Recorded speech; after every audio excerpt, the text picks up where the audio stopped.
नमस्कार, जय श्री कृष्ण। आसो लाव ज्ञान यूट्यूब चैनल में आप सभी का स्वागत है। हम सुनेंगे धार्मिक कहानी स्वर्ग के दर्शन। लक्ष्मी नारायण बहुत भोला लड़का था। वह प्रतिदिन रात में सोने से पहले अपनी दादी से कहानी सुनने के को कहता। दादी उसे नागलोक, पातालोक, चंद्रलोक, सूर्यलोक आदि की कहानी सुनाया करती थी। एक दिन दादी ने उसे स्वर्ग का वर्णन सुनाया। स्वर्ग का वर्णन इतना सुंदर था कि उसे सुनकर लक्ष्मी नारायण स्वर्ग देखने के लिए हट करने लगा। दादी ने उसे बहुत समझाया कि मनुष्य स्वर्ग नहीं देख सकता, किंतु लक्ष्मी नारायण रोने लगा। रोते रोते ही वह सो गया।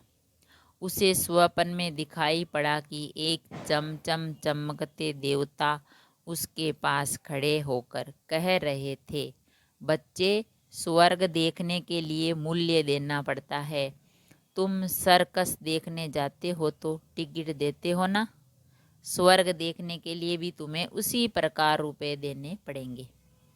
स्वप्न में ही लक्ष्मी नारायण सोचने लगा कि मैं दादी से रुपए मांग लूँगा, लेकिन देवता ने कहा, स्वर्ग में तुम्हारे रुपए नहीं चलते। यहाँ तो भलाई और पुण्य कर्मों का रुपया चलता है। अच्छा, तुम यह डिबिया अपने पास रखो।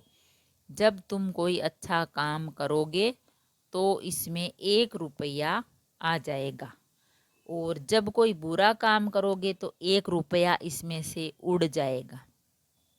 जब यह डिबिया भर जाएगी तब तुम स्वर्ग देख सकोगे। जब लक्ष्मी नारायण की नींद टूटी तो उसने अपने सिराने चुपचाप एक डिबिया देखी। डिबिया लेकर वह बड़ा प्रसन्न हुआ। उस दिन दादी ने उसे 1 पैसा दिया। पैसा लेकर वह घर से निकला। एक रोगी भिखारी उससे पैसा मांगने लगा। लक्ष्मी नारायण भिखारी को बिना पैसे दिए भाग जाना चाहा। इतने में उसने अपने अध्यापक को सामने से आते देखा। उसके अध्यापक उदार लड़कों की बहुत प्रशंसा किया करते थे। उन्हें देखकर लक्ष्मी नारायण ने भिखारी को पैसा दे दिया। अध्यापक ने उसकी पीठ थपथपाई और उसकी प्रशंसा की। घर लौटकर लक्ष्मी नारायण ने वह डिबिया खोली, किंतु वह खाली पड़ी थी। इस बात से लक्ष्मी नारायण को बहुत दुख हुआ। वह रोते रोते सो गया। सपने में उसे वही देवता फिर दिखाई पड़े और बोले, तुमने अध्यापक से प्रशंसा पाने के लिए पैसा दिया था, सो प्रशंसा मिल गई। अब रोते क्यों हो? किसी लाभ की आशा से जो अच्छा काम किया जाता है वह व्यापार होता है, वह पुण्य नहीं होता। दूसरे दिन लक्ष्मी नारायण को उसकी दादी ने 2 आने पैसे दिए। पैसे लेकर उसने बाजार जाकर 2 संतरे खरीदे। उसका साथी मोतीलाल बीमार था। बाजार से लौटते समय वह अपने मित्र को देखने उसके घर चला गया। मोतीलाल को देखने उसके घर वेद आए थे। वेद जी ने दवा देकर मोतीलाल की माता से कहा, इसे आज संतरे का रस देना। मोतीलाल की माता बहुत गरीब थी। वह रोने लगी और बोली, मैं मजदूरी करके पेट भरती हूँ। इस समय बेटे की बीमारी में कई दिन से काम करने नहीं जा सकी। मेरे पास संतरे खरीदने के लिए 1 पैसा भी नहीं है। लक्ष्मी नारायण अपने दोनों संतरे मोतीलाल की माँ को दे दिए। वह लक्ष्मी नारायण को आशीर्वाद देने लगी। घर आकर जब लक्ष्मी नारायण ने अपनी डिबिया खोली तो उसमें 2 रुपए चमक रहे थे। एक दिन लक्ष्मी नारायण खेल में लगा था। उसकी छोटी बहन वहाँ आई और उसके खिलौनों को उठाने लगी। लक्ष्मी नारायण ने उसको रोका। जब वह नहीं मानी तो उसने उसे पीट दिया। बेचारी लड़की रोने लगी। इस बार जब उसने डिबिया खोली तो देखा उसके पहले के इकट्ठे कई रुपए उड़ गए। उसे बड़ा दुख हुआ और आगे से कोई बुरा काम नहीं करने का पक्का निश्चय कर लिया। लक्ष्मी नारायण पहले रुपए के लोभ से अच्छा काम करता, धीरे धीरे उसका स्वभाव ही अच्छा काम करने का हो गया। अच्छा काम करते करते उसकी डिबिया रुपयों से भर गई। वह स्वर्ग देखने की आशा से प्रसन्न होता। उस डिबिया को लेकर वह अपने बगीचे में पहुंचा।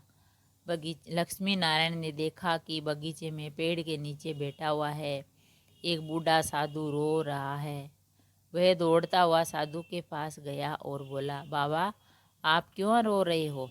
साधु बोला, बेटा जैसी डिबिया तुम्हारे हाथ में है वैसी ही एक डिबिया मेरे पास थी। बहुत दिन परिश्रम करके मैंने उसे रुपयों से भरा था। बड़ी आशा थी कि मैं रुपयों से स्वर्ग देखूंगा, किंतु आज गंगा जी में स्नान करते समय वह डिबिया पानी में गिर गई। लक्ष्मी नारायण ने कहा, बाबा आप रो मत, मेरी डिबिया भी भरी हुई है, आप इसे ले लो। साधु बोला, तुमने इसे बड़े परिश्रम से भरा है, तुम्हें इसे देने से दुख होगा। लक्ष्मी नारायण ने कहा, मुझे दुख नहीं होगा बाबा, मैं तो लड़का हूँ, मुझे अभी पता नहीं कितने दिन जीना है, मैं तो ऐसी कई डिबिया रुपए इकट्ठे कर सकता हूँ। आप बूढ़े हो गए, आप अब दूसरी डिबिया पता नहीं भर पाओगे या नहीं, मेरी डिबिया ले लीजिए। साधु ने डिबिया लेकर लक्ष्मी नारायण के नेत्रों पर हाथ फेर दिया। लक्ष्मी नारायण के नेत्र बंद हो गए और उसे स्वर्ग दिखाई पड़ने लगा। इस सुंदर स्वर्ग की दादी जी ने स्वर्ग का वर्णन किया था। वह वर्णन तो स्वर्ग के एक कोने का भी ठीक वर्णन नहीं था। जब लक्ष्मी नारायण ने नेत्र खोला तो साधु के बदले स्वप्न में दिखाई पड़ने वाला वही देवता उसके सामने प्रत्यक्ष खड़ा था। देवता ने कहा, बेटा जो लोग अच्छे काम करते हैं स्वर्ग उनका घर बन जाता है। तुम्हें इसी प्रकार जीवन में भलाई करते रहोगे तो अंत में स्वर्ग ही पहुंच पाओगे और अंत में तुम्हें स्वर्ग की ही प्राप्ति होगी। इतना कहकर वह अदृश्य हो गए। तो फ्रेंड्स, इस कहानी से हमें यह शिक्षा मिलती है कि मनुष्य जैसे काम करता है वैसा उसका स्वभाव हो जाता है।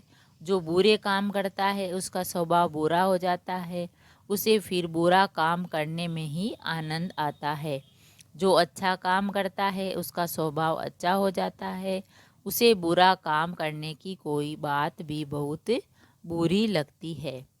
तो फ्रेंड्स, इस कहानी से हमें ये शिक्षा मिलती है कि हम अच्छा काम करेंगे तो हमें अच्छा ही फल मिलेगा।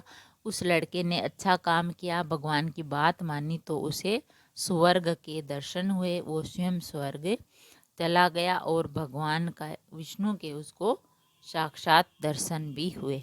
अगर कहानी पसंद आई तो लाइक और शेयर ज़रूर करें। ऐसी ही कहानी और कथा सुनने के लिए चैनल को सब्सक्राइब करें। थैंक यू, धन्यवाद।